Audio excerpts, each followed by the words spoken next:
In today's video, I'm going to show you how to build muscle with a kettlebell and your body weight, part 1. What's up, man? Hector here, strongestech.com. If you're new to this channel, my name is Hector Gutierrez Jr. For over a decade, I've been running a kettlebell-only facility here in Corpus Christi, Texas, where I've helped guys just like you build strong and capable bodies in about 90 minutes a week, so you can spend more time doing what it is that you enjoy, like Jiu-Jitsu, and less time trying to be the best at exercise. If that sounds like you, welcome to the channel. Let's dive into today's episode. Okay, so building muscle with a kettlebell and your body weight. So right away, I want to set the right expectations here. When I talk about building muscle, you're not going to look like Arnold or some bodybuilder, okay? But we will build hard and muscle that you can see, right?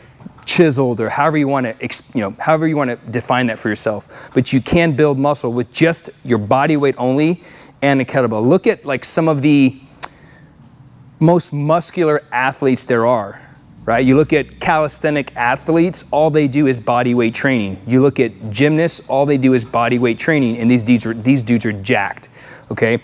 So it all depends on how you program it, how you keep your body under tension, et cetera, et cetera. So before I dive into the exercise I want to cover today, I want to talk about like our philosophy of training and what makes this so effective and repeatable for you. So we have two pillars of our training system, okay? Pillar number one, we call the strength engine. And the strength engine, so whenever we're considering putting together a training program for any of our students or any of the products for the blog, the strength engine is like a 3-part filter.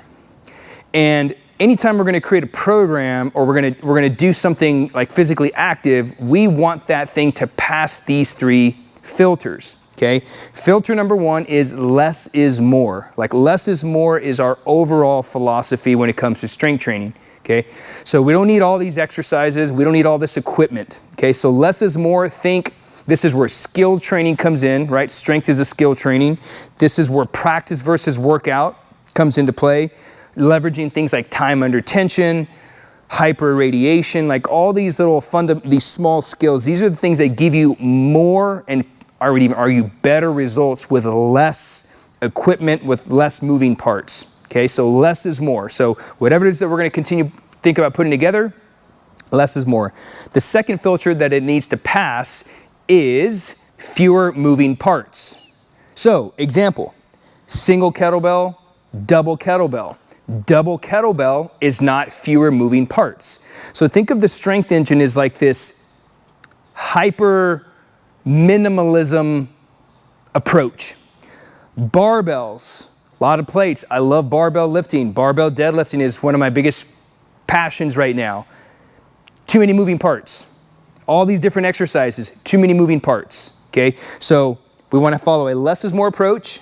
We want to have fewer moving parts. And then the third filter is high accessibility. So the pros and cons. So the 3 disciplines of the Strong First system that we teach is barbell, kettlebell, body weight. Each one of those, there are pros and cons to those. So barbell, you can maximize your strength, you can maximize muscle building because you literally have an unlimited number of plates and the limited amount of weight that you can put on the bar. But you can't take barbells with you. If you're going to travel, you're going to go on vacation, you're going to live your life, you can't take that with you everywhere, right? So the strength gains, the muscle gains are high, but the accessibility is low. Body weight. Body weight's high accessibility. You can do it anywhere. You can do push-ups anywhere. You can do pull-ups anywhere. Dips, for the most part, anywhere. And you can get strong, you can build muscle. The only challenging part of body weight is it doesn't build your back well enough like a barbell will, or even like a kettlebell will. So that's kind of one of the limiting factors there. And then you have kettlebell. I think kettlebell is kind of like in the middle, okay? It trains your back, swings, cleans, snatches, jerks, squats, etc. So it trains your back. You can get your endurance in. You can get your strength training, you can get your muscle building in. You can get all that in kettlebell. So it's kind of like right in the middle. The limitation with kettlebell is, it's a fixed weight. So you don't have a lot of, like a barbell, you can pack on plates, right? Some dumbbells, you can add plates onto dumbbells. Kettlebell, you've got every 4 kilos they jump, okay? But what we lack with intensity, the weight, we can make up with volume, repetition, skill practice, time under tension, right? This is all part of the strength engine.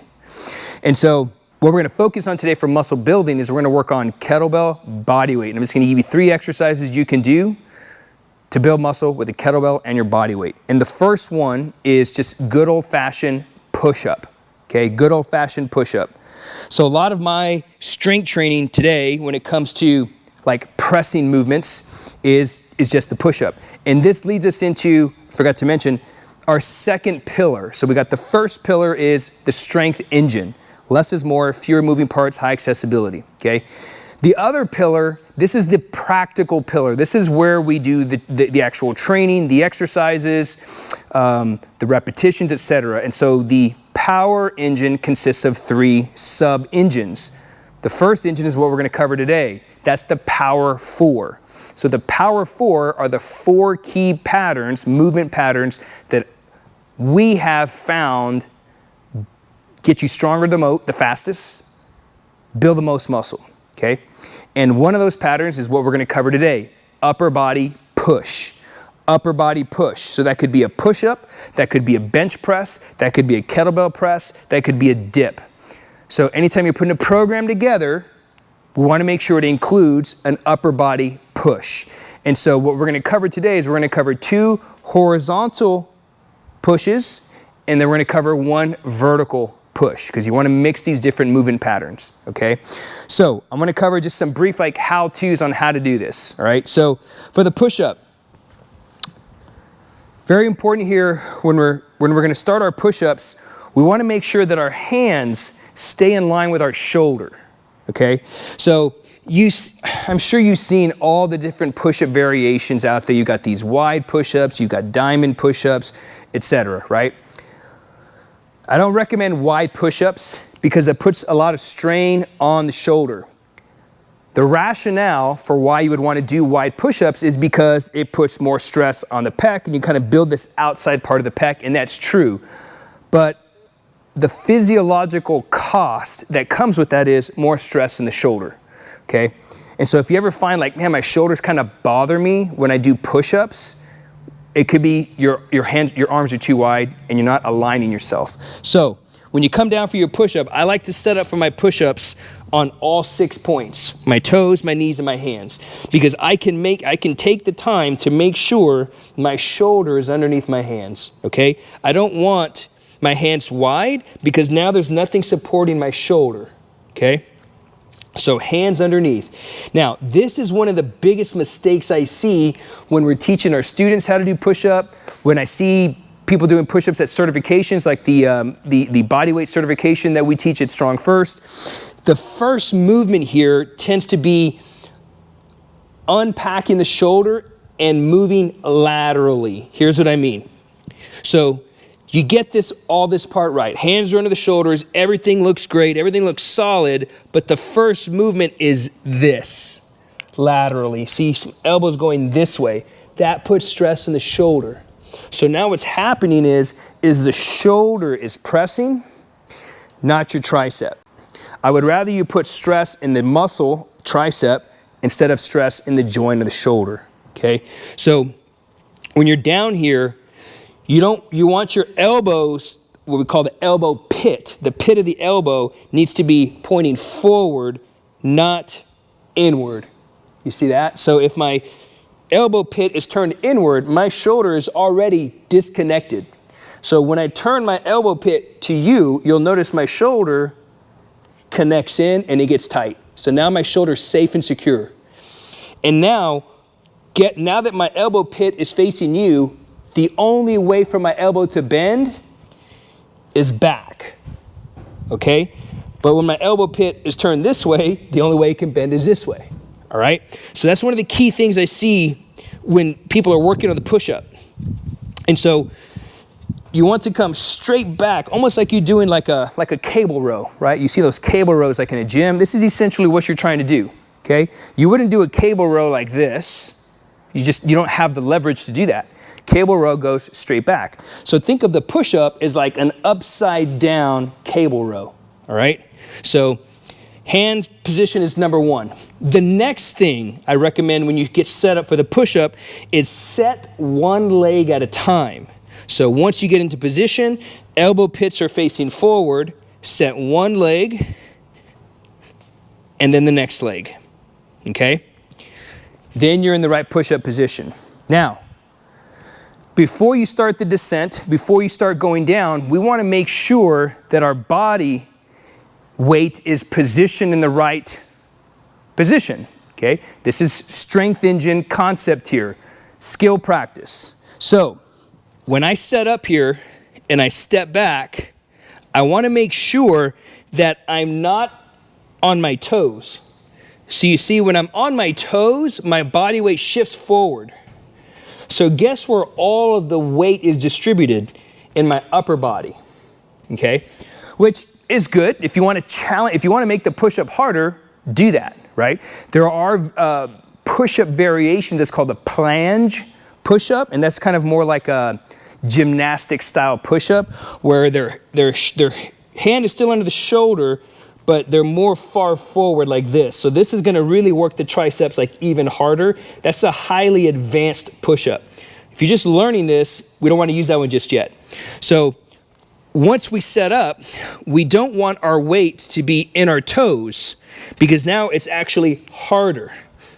What you want to do is you want to shift your weight back into your heels this way. And you should feel a slight stretch in your calves.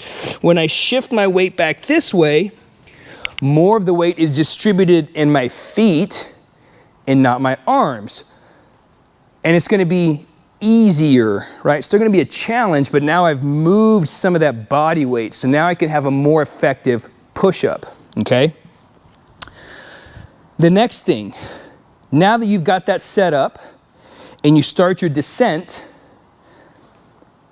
think about the push-up. Don't think about the push-up as going like up and down, although you may go up and down. That's not your intention.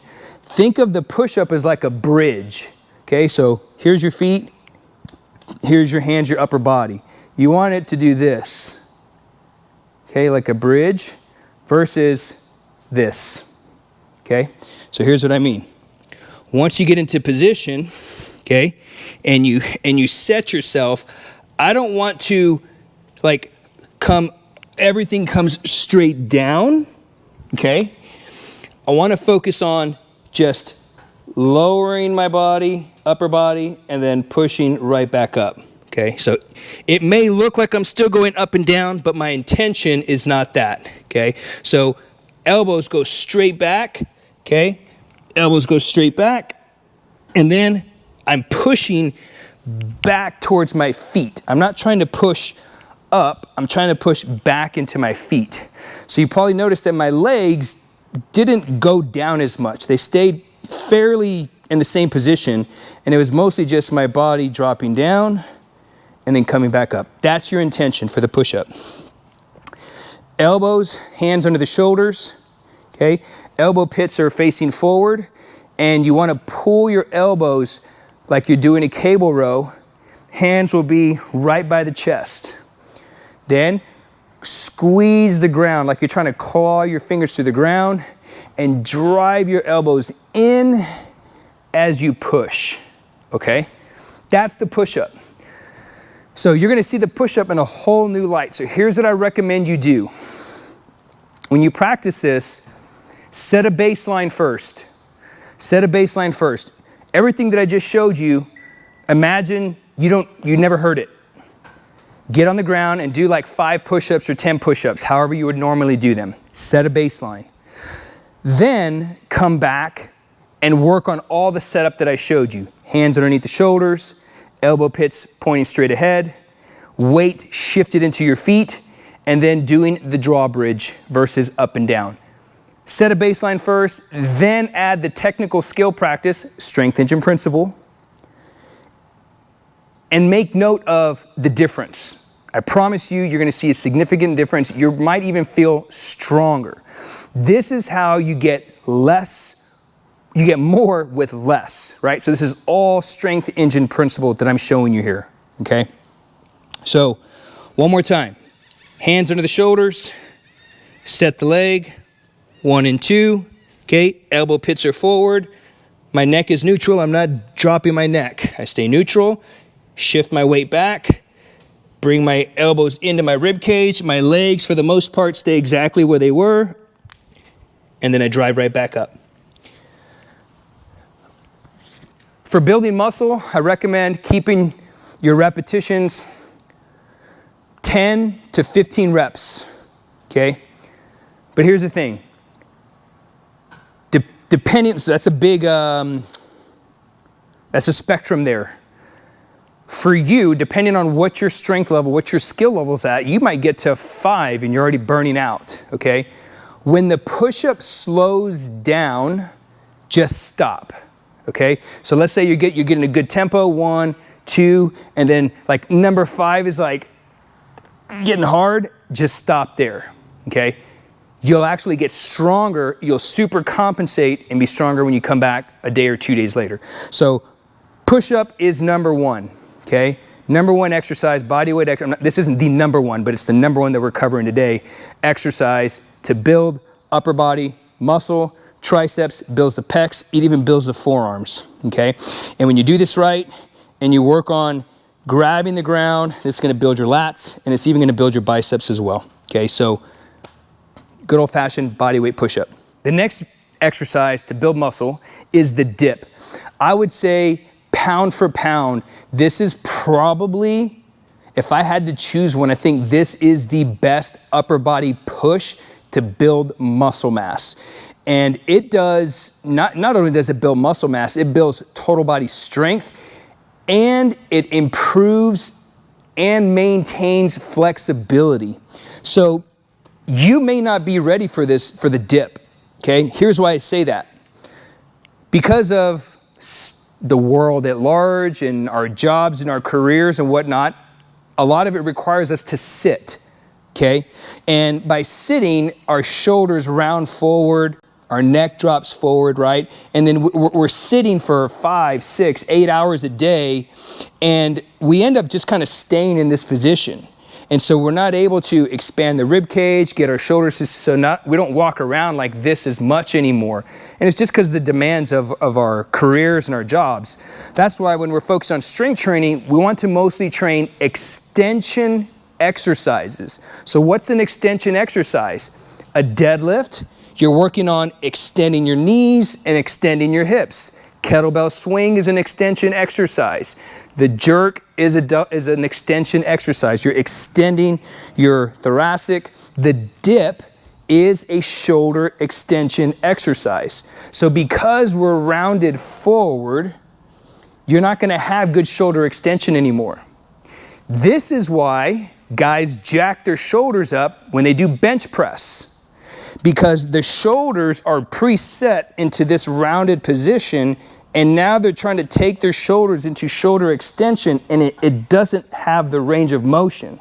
So since it doesn't have the range of motion, it's gonna pull at that whole shoulder joint, and this is how guys jack their shoulders up. So there's nothing wrong with the bench press, but you have to be able to access this mobility to bench press, okay? So it's not the bench press that's injuring you, it's just your posture, okay? The 2 principles of strength training, the 2 principles of jiu-jitsu. Number 1, posture. The next one is positioning. The stronger your posture, the better position you're gonna get in to get the most leverage over the guy that you're training with or the weight you're trying to lift, okay? So that's why I say you might not be ready for this. If you're not ready for the dip, you've got the push-up, because the push-up takes you into shoulder extension, just not as far as the dip does, okay? So if you're not ready for this, push up first, then make the right progression. So the dip, this hits everything. We're all guys go through it, gravity takes over, eventually you're gonna be attacked by the man boobs. It happens. The little soft tissue underneath the breast tissue. Part of life sometimes. There's no such thing as like targeting belly fat. There's like, oh, what exercise can I do to target this part of my belly fat? Like weight loss, fat loss is a direct result of nutrition. How much you're eating, what you're eating, okay? But we can build muscle in specific areas, right? That's why they call it bodybuilding. And one of the best exercises to work your pecs, especially this like lower region where the man boobs start to show up, is the dip. Because when you're when you go into this position here, this dip is stretching all this lower region of the pec here, okay? So this is gonna build that deep curvature of the pec underneath here. It's gonna work on flexibility of the shoulders, and it builds the triceps, okay? So builds the pecs, builds the triceps, but also works on this shoulder flexibility, mobility, etc. All right, so all around great exercise. So the push-up was a horizontal pushing pattern, right? Our body's horizontal.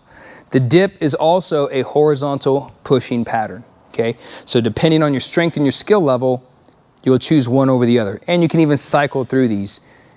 Monday you can work on push-up, Wednesday you work on the dip, Friday you work on the push-up again. The following week, you do the dip on Monday, you do the push-up on Wednesday, and you do the dip again on Friday, and just kind of alternate, okay? So I just want to cover a few things on like setups and progressions for the dip. So the way I'm going to guide you through this is I'm going to imagine you're just a complete novice. You've never done the dip. And maybe you've got the tight shoulders, which most people do. Here's how you're going to approach this. So these are parallel bars. I bought these on eBay for like 60 bucks. You can get them on eBay. Another thing you can do when I didn't have these parallettes was I have like some plyo boxes. I've got these like 24-inch plyo boxes, and I got the plyo boxes and I put 2 kettlebells on top, and those basically became like my parallettes. And I actually use like heavy kettlebells, because you know how the kettlebell, the heavier that it gets, the bigger the bell gets. So I use actually one of the heavier kettlebells, so that way it wouldn't move. And so I just used the box, and I used a pair of kettlebells for the longest time. Before that, I just used the box. When you work on dips, the dip variation you do not want to do is dips where you're on a chair like this. You're on a chair, your legs are extended, or a bench. You don't want to do this. This is just not a good, the mechanics of this isn't good for you. So don't even mess with chair dips on your bench or your couch or anything like that. Don't mess with that. It's better to have some kind of parallel dip to where you can keep your wrists somewhat neutral. It's okay if they're bent, they're gonna have to bend like this naturally, but you just don't want to be in this funky position. You can see how this just does not look like a good pressing position, right? So equipment, I recommend a couple of plyo boxes. You can probably go to your neighborhood park. They usually always have like some kind of monkey bars or things like this that you can get on, or you can just get like a box with a pair of kettlebells, and that becomes your dip parallettes, okay? But I bought these on eBay for like 60 bucks, okay? So you're a complete beginner and you're doing this for the first time. You wanna just work on patterning and working on stretching and mobilizing the shoulder. So here's what you're gonna do. Literally keep your feet on the floor, okay? Now, when I do this, I'll kind of like get up on the feet here of the dip so I can get really tall, okay? And I grab the parallette, and I wanna make sure I keep weight on the heel of my palm, okay? So I don't wanna be too far this way where like you can see the heel of my palm like isn't really touching it. I want the heel of my palm on. Why do I want that? Because this is like a little magic trigger. There's a nerve here that innervates your tricep, makes your triceps turn on. So I'll show you. The moment that I put weight here and I drive down, you see my triceps turn on. See? Just by me doing this, tricep turns on. So you want to have the heel of your palm is on the pad, okay? Then you get a nice strong grip, and you want to anti-shrug. So you don't want to start the dip with your neck falling into your shoulders. One of the fastest way to hurt your shoulders, okay? So you want to anti-shrug. You want to drive and push the parallettes away from you, okay? From here, you want to maintain that shoulder position. You're going to put your feet on the floor, and just like the push-up, your elbows, my elbow pits are facing you. They're not turned this way. I don't want this at all, okay? I want my elbows to be facing you, okay? And then I'm gonna use my feet for like training wheels, and I'm gonna bring my elbows back, and I'm just gonna lower myself, keeping the majority of the weight in my feet keep my abs braced, and then stand up and push at the same time. So it's like 85% of my weight is in my feet, just like the push-up. When I shift my weight, it's a lot easier and I can practice the skill, strength engine principle, okay? So driving down, keep the shoulders anti-shrugged, and you'll see when I move, my shoulders don't shrug at all. So if you see my shoulders, they're still in a good position, versus you can see that not good, okay? So keep this here, use your legs, come down. You're gonna feel a big stretch. And so for some of you, this will be as low as you can go. Because if, like for me, I've got fairly good shoulder mobility, but let's say I didn't and I go too far, you'll see this shoulder start creeping forward to give me that extra range. So if you when you run out of mobility in one joint, you make up for it and your body seeks mobility in another joint. So because I'm tight in my pecs and whatnot, if I can't extend my chest, it will look for the flexibility in my shoulder. Make sense? So the moment you feel like that big pec stretch and you're like, oh man, if I go any further, it's uncomfortable, just stop here. This is fine. This is where you're at. This is where you're at. And just work on pushing from this position and practice that, okay? 5 to 10 repetitions and just work on that position and slowly work your way lower. You want to get, it's like how deep do you want to go? As far as depth, you want to get to at least 90, slightly past 90 degrees. So if you look at the humerus, fancy word for your bicep, call it your bicep bone, okay? This is the humerus. So I want to get this just past 90 degrees. See that? Like how my rib cage goes just past that. That's about as low as you really need to go. And then from there, you'd push all the way through, okay? Same thing with a push-up. When you're pushing up, you want to come down and you want your humerus, the bicep bone, to go just past 90 degrees and your elbow passes just behind your back. That's as far as you need to go. And then from there you push. It's the exact same thing here. Training wheels, using your feet, okay? Giving you as much help as you need. And then as you get stronger, let's say you're getting stronger and you're making a progression, then you go to one leg. And you just keep working that range of motion. And then eventually, you'll be in a full-on both legs. Now, for me, if you can find that there's some dip stations that you can find like at a commercial gym where you can keep your legs straight the whole time and do the dip, that's best case scenario. If you have a dip machine or a dip station that allows you to do that, if you find something that's like a dip station, I would choose that because you can maintain the hollow position the whole time as you're doing the dip. That's best case scenario. But for me, eventually, I'm gonna hit the floor. So I have to cross my ankles. But what I'm focused on doing here is I'm focusing on still maintaining this slight hollow, right? So if you don't know what the hollow position is, it's you're contracting your glutes and you're like tucking your hips underneath. And imagine like your belly button and your sternum. You're trying to shorten the distance between these two. So here's what it looks like, okay? Belly button, sternum.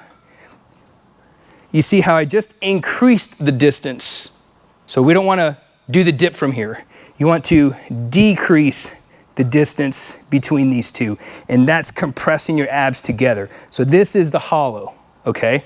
So you want to take that and do the dip with it. So when I get into position, anti-shrug, here, I'm in the hollow. Then elbows go straight back. And then when I come up, I try to hit that hollow again. And for me, when I'm training this, dips have become pretty much my go-to upper body exercise because it just checks all the boxes. Less is more, okay? It hits that first filter of the strength engine. I get more gains, builds my chest, builds my triceps, keeps my shoulders flexible, and it removes the man boobs. So Pretty good, I would say. So when I'm training this, I usually keep my repetitions around 10. I usually just don't do more than 10. To work so to continue to work within that strength engine block, depending on if my goal, within the context of this video, the goal is muscle building, you'll just want to reduce your rest periods. So if I do a set of 10 dips, then I'll go do a set of deadlifts, and then I'll come right back and do another set of 10 dips. Or if I'm just training dips only, I'm just trying to keep the rest periods as short as possible. That keeps the muscle under stress longer, and that just increases your potential for muscle building. So if the goal is to build muscle, which is what this video is about, I would keep your rest periods fairly short. Don't train to failure. You don't want if all you can do is 10 dips, let's just say all you can do is 10 dips, then your practice of this, you should not do more than 5 repetitions. You're gonna do half of what you're capable of because you know for sure you can do 5 strong dips. And if you try to go to failure, let's say you try to do 10 and you're just like, man, you barely grind out that 10th rep. When you do the next set, you're not gonna be able to do 10 again. You might be able to do 8, maybe. And then you have a short rest period and you try to come back again, you won't be able to do 8, you'll probably do 6. So your performance is actually getting worse as you go along. But if let's say it's your 10 rep maximum and you're doing sets of 3, sets of 5, you can do set of 3, set of 5, and then set of 3, so you just kind of keep bouncing back and forth. You can probably do that for a good 30 minutes and still do the same quality of reps, and guess what? You'll do more volume long term, right? And that's the key to muscle building is volume. Volume is the total reps and the total sets. So let's say I have the mindset of, I'm just gonna go hard, bro, and I'm gonna do as many as I can, and I get to 10. After a minute or 2, I try to come back, I'm probably barely gonna get 8, maybe 9. Then I come back and maybe I'll get 6, and then eventually I'm just toast. So 10, 8 is 18 plus 6, that's 24 repetitions. And then it's just getting worse at that point. So let's say I get in 30 reps. But if I go for more of a conservative approach and I take a less is more approach, and I do a set of 3, which is nowhere near my maximum, and I do a set of 5, which is half of my maximum, and I just repeat that 3, 5, 3, 5. And let's say I do 3, 5, let's say I do that 6 times. That's 42 repetitions without the fatigue. And so you're actually improving and getting better. Make sense? So this is all strength engine principle, all right? So the dip, start with the push-up. Once you own that, work your way to the dip. And I promise you, the gains you're gonna see from getting the dip, working the dip in, are gonna be pretty phenomenal. And the third exercise is the tried and true kettlebell press. This is a vertical pressing pattern. So now we're no longer going up and down, we're going up and down, and we're no longer going horizontal. We're now going vertical, okay?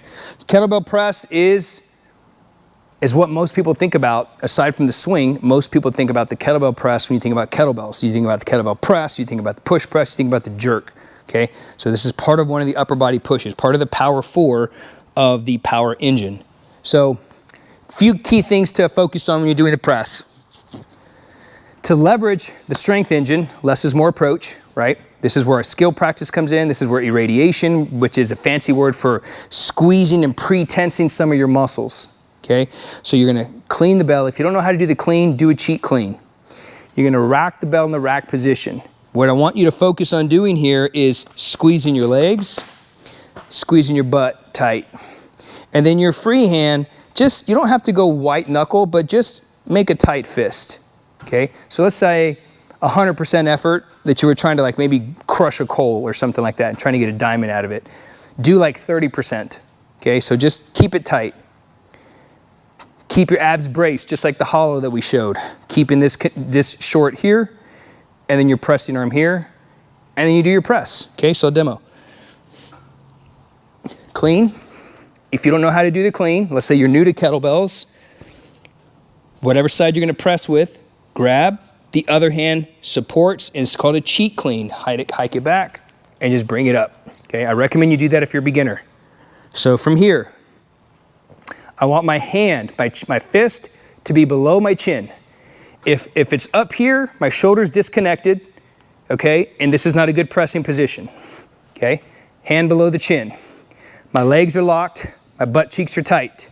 My abs are braced, and I'm just gonna make a tight fist. From here, I'm gonna inhale, and then I'm gonna synchronize my breath with the movement. Inhale back down.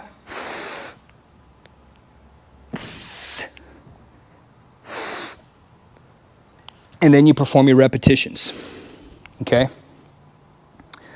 So very important that you keep that hand below your chin. This keeps your shoulder connected. Remember what I said about the dip and I said about the push-up? We don't want that shoulder coming forward. So what that would look like with the kettlebell press is when I clean it, my shoulder's up this way, okay? We want this shoulder to stay down and then press from here. So you see the shoulder is actually more of a support muscle. The main pressing muscles are gonna be your lats and are gonna be your triceps. And then your shoulder should be more of like a secondary or even like just a supporting cast. But when the shoulder comes forward, you're primarily pressing with the shoulder. And if you press long enough with your shoulders, that's when you're gonna get injured. That's why you see guys, push-ups bother them, bench press bothers them because they're not pressing right. It's not the exercise that's bad, it's the way they're performing the exercise that needs improvement, okay? So those are the 3 exercises for part 1. Today we focused on upper body push, which is 1/4 of the power engine, 1/4 of the power 4. So the exercises we chose for today, good old-fashioned body weight push-up, body weighted dip, kettlebell press, all right? So that's all I got for you in this episode. If you're liking the videos, hit subscribe, hit the notification because we're gonna be launching and publishing videos just like this for this next part of the series every Saturday morning around 11 a.m.